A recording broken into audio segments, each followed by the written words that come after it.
I have two responses to this. One is I'm pleased to see that inequality is something that is made to the World Mental Health Day theme. And I just also want to say that while I am pleased to see this, I am also skeptical in some ways, and I will elaborate on that a bit. As an educator in the mental health field, I just want to sort of start out by saying that the idea of inequality and that affecting mental health is not new or novel idea. And the idea that poverty, homelessness, or income inequalities are responsible for mental illness is something that is as old as 1939. We also know later something called as the social drift or social selection hypothesis, which sort of told us that it's maybe the other way around, that people who have mental illness slide down the social ladder as they lose their jobs and social connections and relationships and so on, and actually may become poorer.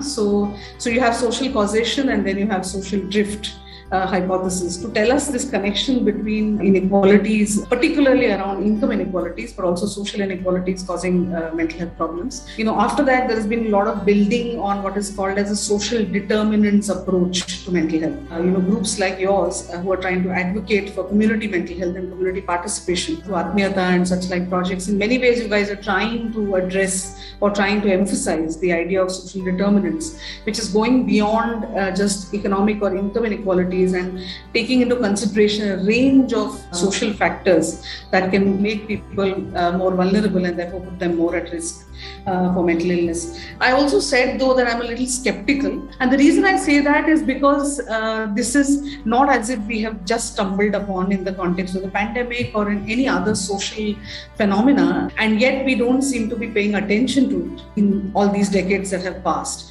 So I'm saying that while it is really encouraging to have a theme like mental health in an unequal world, when we look at goal setting, even in the context of SDGs, when we talk about actionables, we often end up only talking about access to treatment. Let's increase treatment access by 50% in the next 10 years to come. And so that's where I'm a little skeptical, because then we are saying that inequality is actually about inequality to accessing treatments.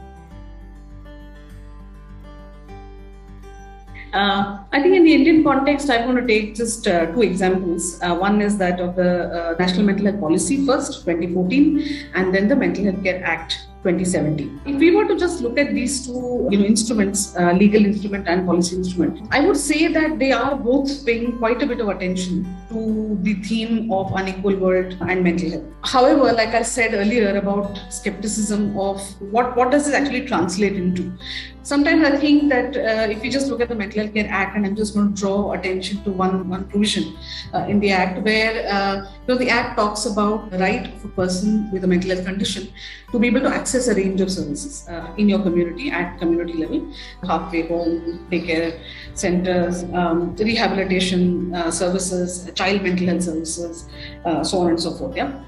And the Act says that till such a time as you are not able to access these services close to your home, and if you must access these services far away, then the government should pay or reimburse you for going to access these services, right? Now, I would imagine that if we are serious about this, then this kind of a reimbursement is something that should become possible.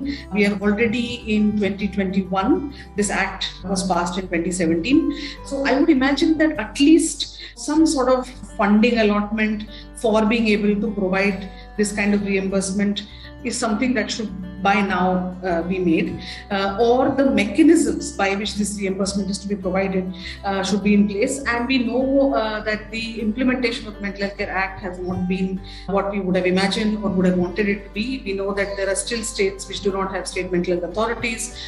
District mental health review boards is something that in many places haven't been heard of. So that's what I would say in the Indian context. Do I see application of addressing mental health inequalities? No. Here, in fact, when I'm saying mental health inequality, I'm taking an example still of treatment access. Yeah, even that is something that we don't see happening as far as, from the state and policy and, implementation of the law is concerned. I think, implementing the Mental Health Care Act, paying attention to the policy. So I think those are things that I would like to see policymakers' attention, and also, the budgets to be made accordingly. I'm just going to take the example of the LGBTQI communities in India as one of the communities that I closely work with on sexual gender minorities. And I think there is a close relationship between groups or communities that have been stigmatized, discriminated against, and have been historically excluded or socially marginalized.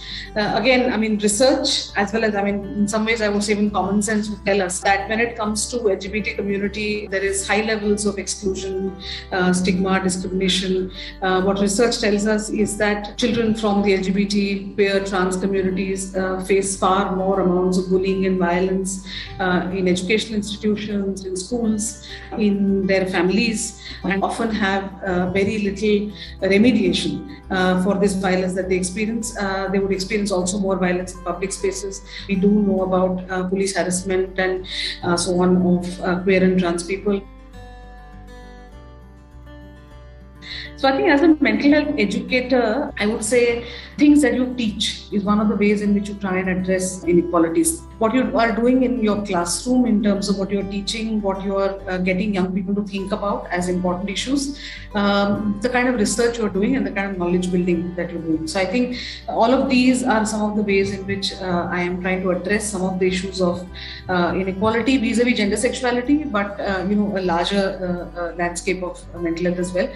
Vis-a-vis queer and trans issues, I would say that for many of us who were being trained as mental health professionals in this time, when conversion treatment was absolutely in many ways an order of day, we were actually starting from this point where we were still criminals in India, and we were being told that you need to be cured and changed, to then also trying to look at what are good practices. A lot was being done by queer and trans people who were trained as mental health professionals, by LGBT activists who were trying to figure out ways of supporting each other. So a lot of peer support work and stuff like that. Then I think some work that I have done early on is about trying to document these good practices, or what was called as gay affirmative counseling. Queer affirmative counseling practice, which is now a course that I was involved in developing, and I was also involved in teaching.